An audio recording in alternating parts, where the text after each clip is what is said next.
Hey, what's going on everybody? It's Brandon, and welcome back to Marotta Media. And in today's review, I will be going over my thoughts of the sequel to a classic 90s horror movie, Candyman. This Candyman is a sequel to the 1992 film of the same name, and in preparation for this movie I actually watched the original Candyman for the first time, and I gotta say, it was pretty damn impressive. The movie was genuinely scary in many parts, and you could tell that it really had a message that it was trying to convey. Tony Todd as Candyman did such a great job playing the character. He was so menacing, yet charming at the same time. And the original Candyman has one of the best scores I think I've ever heard in a horror movie. So needless to say, I really enjoyed that movie. I think overall I gave it an 8 out of 10. But that movie only heightened my excitement for this Candyman, because let me tell you, I was so excited for this movie. And it really pains me to say this, but this movie was beyond disappointing.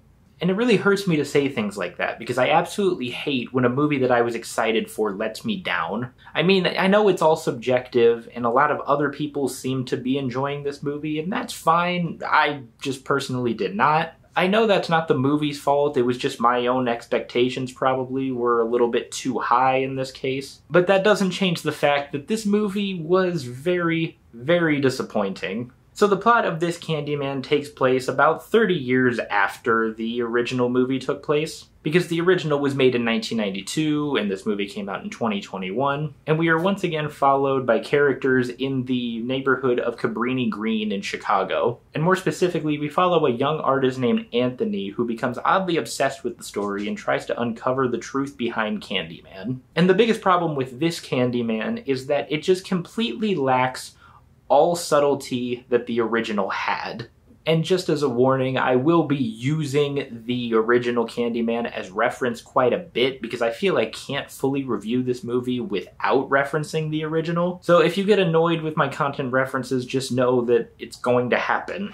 And what I mean by this Candyman having no subtlety in its presentation is through its political subject matter. Because the original Candyman also had political subject matter, but it wasn't just all in your face with it. It was very nuanced, and it didn't hold the audience's hand. Now, I am not a political person at all, and sometimes, I will be honest, it does bother me when movies delve into politics, but it doesn't bother me as much if you have something to say but you aren't overly preachy about it, and this new Candyman is absolutely too preachy. I mean, the movie just outright tells you what it's trying to say because it feels that you're too dumb to understand it. Or it feels that what it's trying to say is too important, so it can't take any chances of you missing what its message is. And this movie's message is pretty obvious. It's about things, you know, like racism and race relations today. And the people in this movie who you could tell are supposed to be kind of like villainous or antagonistic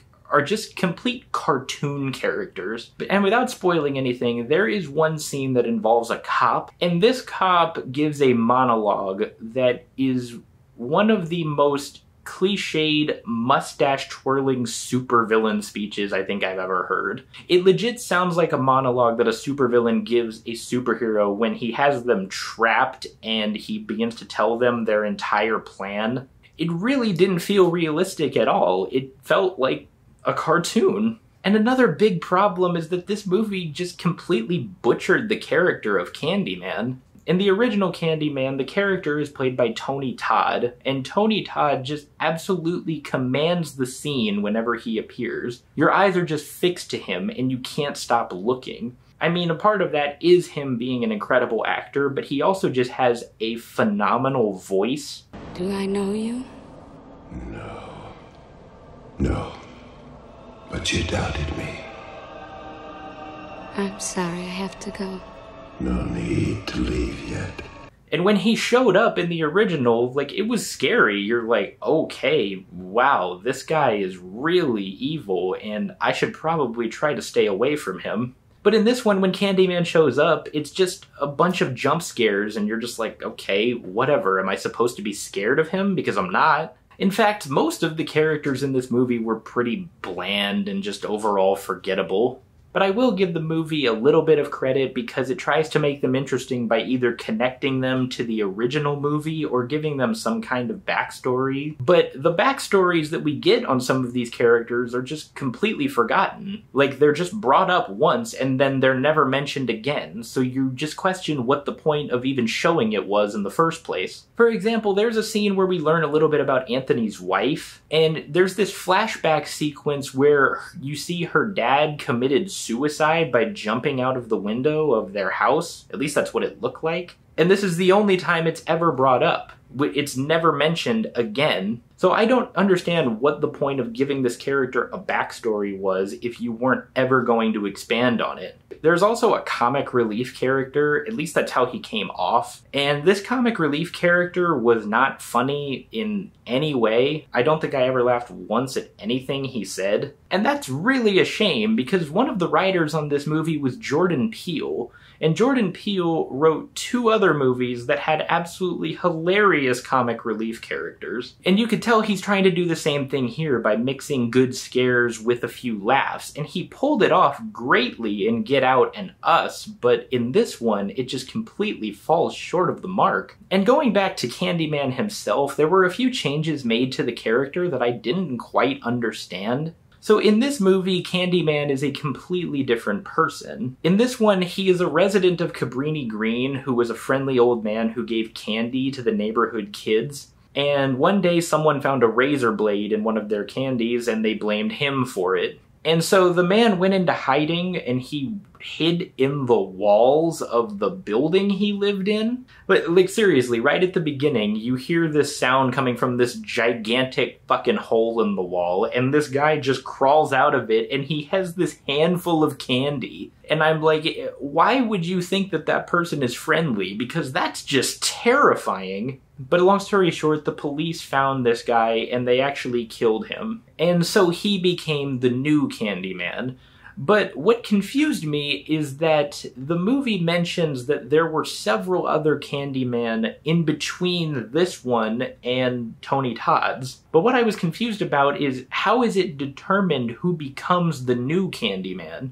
Like, is a person just chosen at random? Because obviously there has to be, you know, some sort of higher power picking these things. Because I don't think they just decide themselves. And also, the timelines here don't really add up, because Tony Todd's Candyman was a slave who painted portraits for white slave owners in the 1890s, and he fell in love with the daughter of one of the slave owners, and they eventually conceived a child together. And this is what resulted in Tony Todd's Candyman being killed by all the slave owners. But like I said, he was killed in the 1890s, and the original Candyman took place in the 1990s, so he was the Candyman for over 100 years, because it's never explicitly said if the original Candyman was supposed to take place in a different time period, because I don't think it was. But there were supposedly other Candymen before him, because I'm pretty sure they said there were other Candymen in like the 50s, 60s, and 70s. So if that's the case,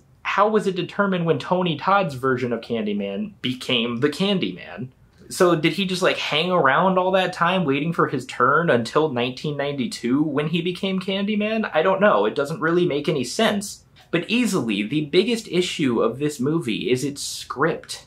This movie legitimately has some of the most cringeworthy dialogue I have ever heard. I don't want you to die tonight. At least not before we...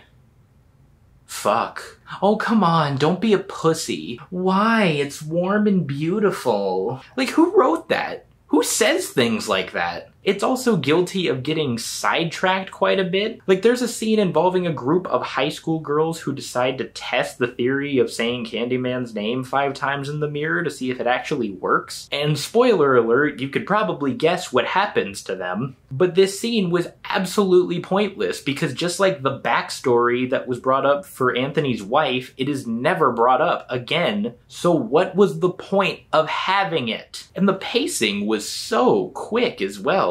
Like, it's weird because usually if I'm not enjoying a movie, it feels like it just drags on, but this movie was over like that. But it felt so quick because the ending was just so abrupt.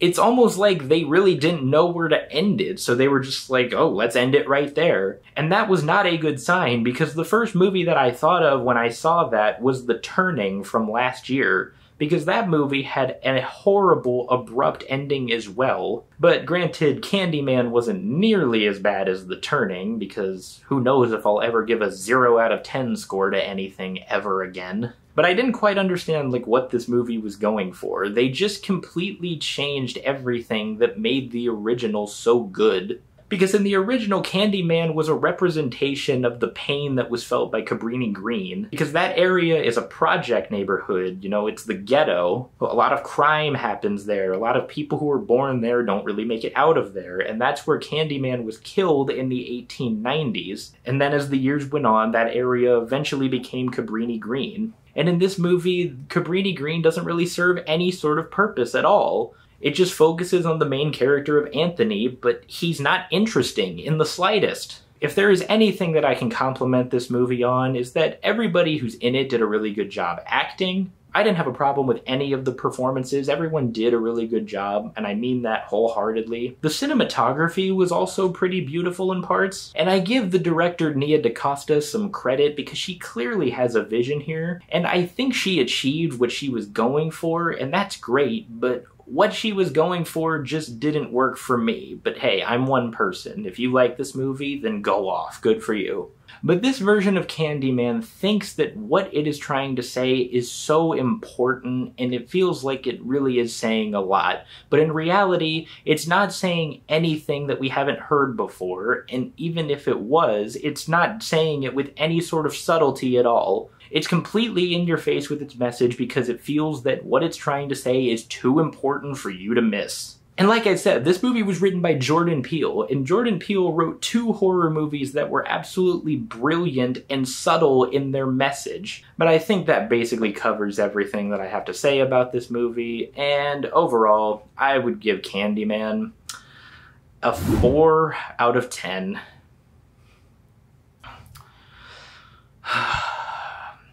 There's only one thing I can do to get this horrible movie out of my mind.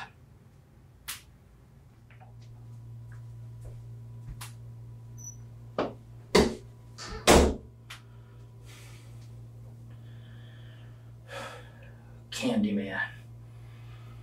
Candyman. Uh-oh.